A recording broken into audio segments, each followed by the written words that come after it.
Et bonjour mes amis, les réalisateurs de rêves, les maîtres du oui, les vendeurs qui ont le désir d'obtenir des résultats. Bienvenue à cette capsule dont le titre est « Le désir et la vente ». Très important, regardez, écoutez bien la phrase que je vais vous dire là. Si vous réussissez dans votre processus de vente, de créer suffisamment de désir, tous les problèmes de la transaction vont devenir un détail. Par contre, s'il n'y a pas assez de désir, tous les détails vont devenir un problème. Donc, c'est le sujet de cette formation. Restez à l'écoute. Je vous donne quelques petits trucs sur comment créer du désir. Le désir et la vente. Pas de désir, pas de vente, ça c'est certain. Dernièrement, j'observais un de mes collègues. Vous savez, c'est intéressant aussi d'observer vos collègues. Si vous avez la chance de travailler avec des collègues dont vous pouvez les observer, mais de loin, essayez de voir comment ça va dans la transaction. Parce que, évidemment, on peut s'observer. C'est un petit peu plus difficile lorsqu'on le fait avec soi-même. C'est plus facile lorsqu'on observe un autre parce qu'on n'est pas impliqué émotionnellement.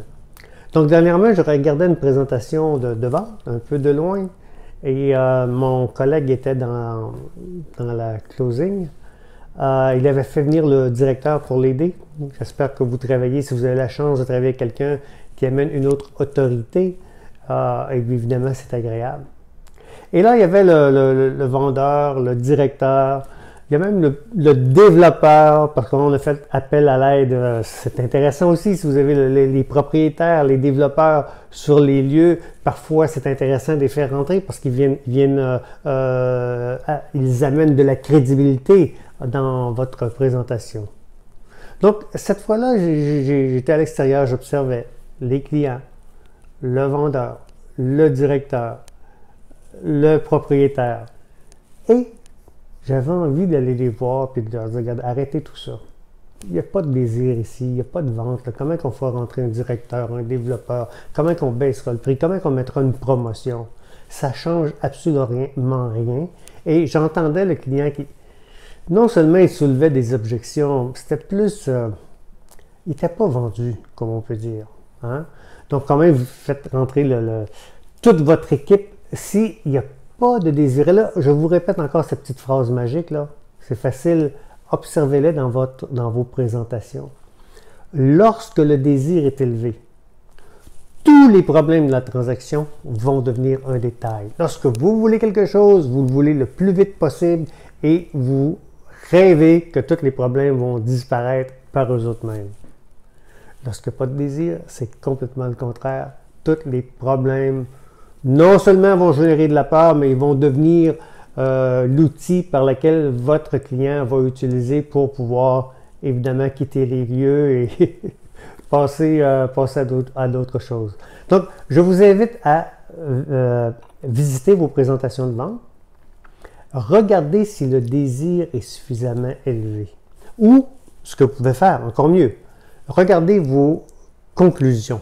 Lorsque vous êtes en conclusion ou réalisation du rêve, s'il y a trop de résistance, si vous sentez qu'il y a de la résistance, c'est lourd, c'est difficile, il y a une raison à ça, c'est qu'il n'y a pas de désir. S'il n'y a pas de désir, tous les petits détails de la transaction vont devenir un problème. Lorsque le désir est très élevé, de gros problèmes comme le manque d'argent peut devenir un détail. Vous l'avez certainement vécu pour vous autres-même lorsque vous voulez vraiment quelque chose. Est-ce que ça vous est déjà arrivé d'appeler des parents ou je ne sais pas, quelqu'un qui vont vous aider financièrement pour aller de l'avant avec la transaction? Bien sûr, parce que quand le désir est élevé, les gens, eux-mêmes, sont en recherche de solutions. Je n'ai pas d'argent, ben peut-être que je vais appeler ma belle-mère ou mon beau-père tu sais, il y a des solutions qui sont en train de se trouver. Donc, observez vos présentations, observez surtout votre conclusion. S'il y a trop de résistance, c'est que le désir n'est pas là. Pas de désir, pas de vente. Je reviens avec quelques petits trucs. Alors, comment on crée du désir? C'est très simple. Tout le monde veut ce qu'ils n'ont pas. S'ils vont vous rencontrer ou s'ils acceptent que vous les rencontrez dans leur bureau, dans leur maison, peu importe où ces gens-là sont, c'est qu'ils ont le désir d'améliorer quelque chose dans leur vie parce qu'il y a un irritant et un problème. Si vous n'avez pas suffisamment gratté autour du problème, vous ne pouvez pas poser la solution.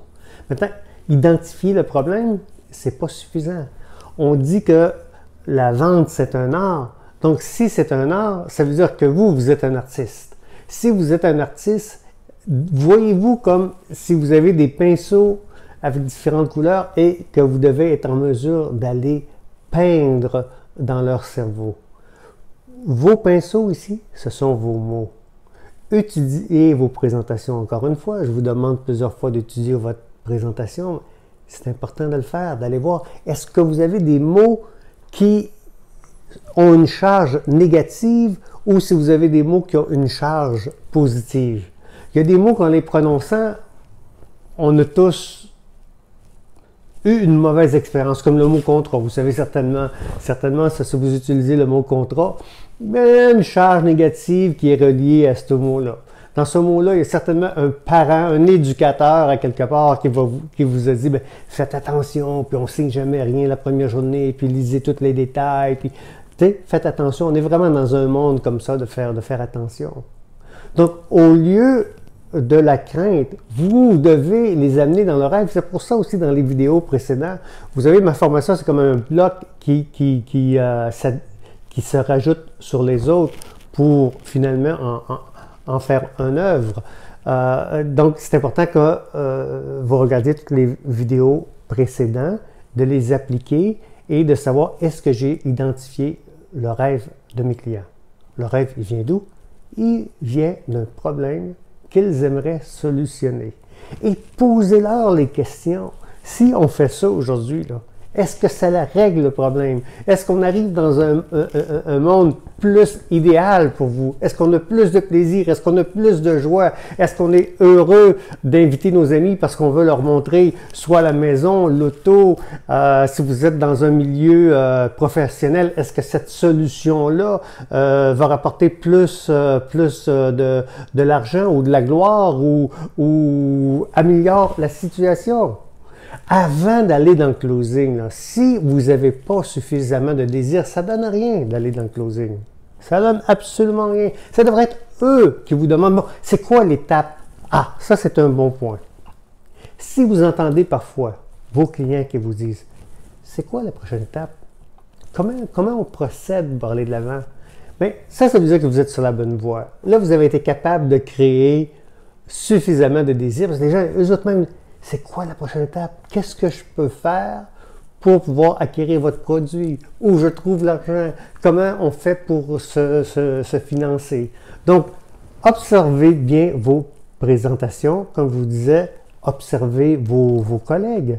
Vous allez le voir, wow, là, ils sont en train de pousser. Ils ont besoin de pousser dans la conclusion parce que dans une des étapes de votre processus de vente, vous n'avez pas suffisamment créé de désir. Je vous ai déjà mentionné qu'il y a 3 types de vendeurs. Il y a ceux qu'on appelle les preneurs de commandes. Ils sont capables de donner de l'information, mais ils ne sont pas vraiment capables de faire rêver. Il y a le vendeur qui est capable de faire rêver, qui fait en sorte que ses clients, en sa présence, ils veulent le produit. Et il y a l'autre encore plus avancé, le vendeur qui lui non seulement est capable de créer du désir, mais il va être capable de faire en sorte d'engager ses clients autant que possible lors de la première visite. Donc si vous avez beaucoup de résistance, là, c'est que à quelque part dans votre processus, vous n'avez pas créé de désir. Rappelez-vous la phrase magique. Lorsque le désir est élevé, tous les problèmes de la transaction vont devenir un détail. Même le financement. Vos clients n'ont pas d'argent. Si vous avez créé suffisamment le désir, c'est fort possible qu'ils aient demandé à quelqu'un de leur en passer. Si vous avez cette résistance et que vous n'arrivez pas à conclure, observez si vous avez mis suffisamment de désir. Beaucoup de désir, les problèmes disparaissent. Pas de désir, les moindres détails vont venir s'obstruer devant vous et bloquer la transaction. Mettez du désir, les amis, vous en mettrez jamais trop. N'ayez pas peur d'être trop enthousiaste, n'ayez pas peur d'être trop joyeux, n'ayez pas peur de leur demander est-ce que ça c'est la solution à la raison pour laquelle vous êtes venus nous rencontrer. Pourquoi vous êtes ici aujourd'hui? Est-ce qu'on a bien identifié le problème? Est-ce qu'on a bien présenté la solution? Si oui, ben mon rôle est là de vous aider à aller de l'avant parce que, évidemment, ça va améliorer votre vie. À bientôt!